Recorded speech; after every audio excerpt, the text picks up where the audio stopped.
भारत के प्रधानमंत्री नरेंद्र मोदी ने 10 दिसंबर को भारत की संसद की नई इमारत का शिलान्यास किया है। प्रधानमंत्री मोदी ने इस शिलान्यास को लोकतांत्रिक इतिहास में मील का पत्थर बताया।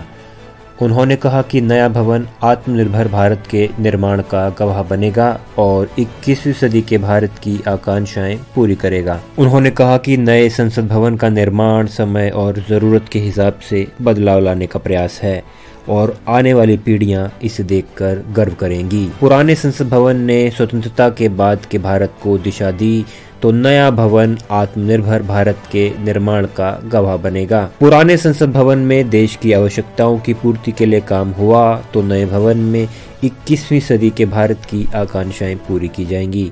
आपको बता दें कि नया संसद भवन मौजूदा संसद भवन के पास ही बनना प्रस्तावित हुआ है। ये एक तिकोनी इमारत होगी। संसद के नए भवन की जरूरत समय के साथ प्रासंगिक है, हो भी क्यों ना। वर्ष 2026 में संसदीय क्षेत्रों का नए सिरे से परिसीमन होगा। आबादी के बाद संसदीय कार्य क्षेत्रों की संख्या बढ़ेगी, तब तक सुरक्षा, तकनीक और सहूलियत के लिहाज से भी नया भवन जरूरी होगा। वहीं बदलते वैश्विक दौर में संसद के बढ़ते काम और आधुनिक सुविधाओं से लैस एक नए संसद भवन की आवश्यकता बहुत लंबे समय से महसूस की जा रही थी, क्योंकि लगभग 100 साल पुराने मौजूदा संसद भवन में अत्याधुनिक सुविधाओं की व्यवस्था नहीं थी। प्राप्त जानकारी के मुताबिक संसद के नए भवन में लोकसभा के 888 सदस्यों के बैठने की व्यवस्था की गई है। नई इमारत में लोकसभा भूतल में होगी। वहीं उच्च सदन राज्यसभा के 384 सदस्य इसमें बैठ सकेंगे।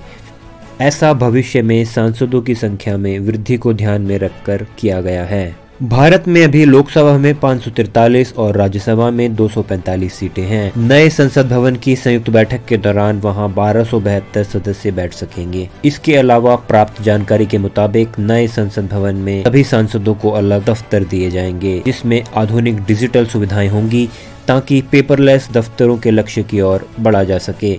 नई इमारत में एक भव्य कॉन्स्टिट्यूशन हॉल या संविधान हॉल होगा, जिसमें भारत की लोकतांत्रिक विरासत को दर्शाया जाएगा। वहीं भारत के संविधान की मूल प्रति को भी रखा जाएगा। साथ ही वहां सांसदों के बैठने के लिए एक बड़ा हॉल, एक लाइब्रेरी, समितियों के लिए कई कमरे, भोजन कक्ष और बहुत सारी पार्किंग की जगह होगी। इस पूरे प्रोजेक्ट का निर्माण क्षेत्र 64,500 वर्ग मीटर होगा। यह मौजूदा संसद भवन से 17,000 वर्ग मीटर अधिक होगा। गौरतलब है कि 4 मंजिला नए संसद भवन का निर्माण 971 करोड़ रुपए की अनुमानित लागत से 64,500 वर्ग मीटर क्षेत्रफल में किए जाने का प्रस्ताव है।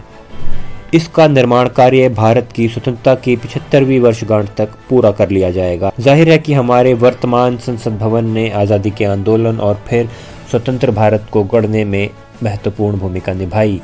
आज़ाद भारत की पहली संसद भी यहीं पर बैठी। इसी संसद भवन में हमारे संविधान की रचना हुई है। बाबा साहब अम्बेडकर और अन्य वरिष्ठ नेताओं ने सेंट्रल हॉल में गहन मंथन के बाद हमें अपना संविधान दिया। भारत की मौजूदा इमारत स्वतंत्र भारत के हर उतार चढ़ाव, हमारी हर चुनौतियों और समाधान, हमारी आशा और आकांक्षाओं और सफलता का प्रतीक रही हैं। उम्मीद करते हैं कि स्वतंत्र भारत में स्थापित हो रहे नए संसद भवन से जल्द ही नए भारतीय इतिहास के नए अध्याय की शुरुआत होगी और हम सब उसका गवाह बनेंगे। Bhakar Jha, DNP India, Noida.